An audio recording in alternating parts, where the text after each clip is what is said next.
ഒരു പൊട്ടും പോയി. അപ്പൊ നമുക്കൊരു ട്യൂട്ടോറിയൽ വീഡിയോ കാണാം.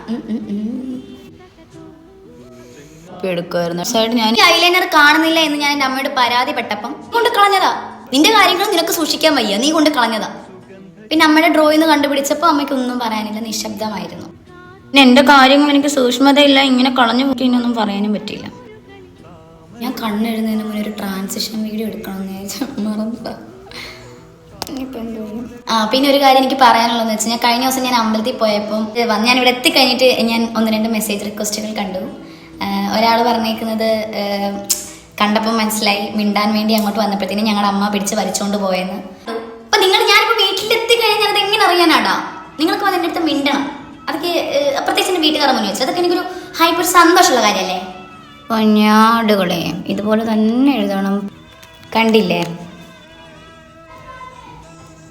എടാ, ഇവന്മാര് കാരണം എനിക്കൊരു ഓൺ വോയിസ് പറയാൻ പറ്റത്തില്ലല്ലോ സ്കൂൾ അടച്ചു കഴിഞ്ഞിട്ട്.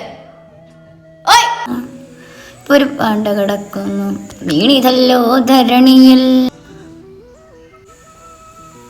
ഞാൻ എന്തോന്നടേ ഈ കാണിക്കുന്നത്? ഇതെന്തുവായി? ഇത് ഭയങ്കര മിനിമലായിട്ടുള്ളൊരു കണ്ണെഴുത്താണ്. ഇതിനകത്ത് നീ എവിടെയാടി കണ്ണെഴുതിയെന്നുള്ള കമന്റ് ആരും ഇടരുത്. ഇതിനടുത്തുള്ള കൊച്ചു പിള്ളേരൊക്കെ എൻ്റെ അടുത്ത് ചോദിച്ചായിരുന്നു കാത്തു ചേച്ചി കണ്ണെഴുത്തൊന്ന് കാണിക്കാൻ. ദുർഗേ, രമണി, സുശീലേ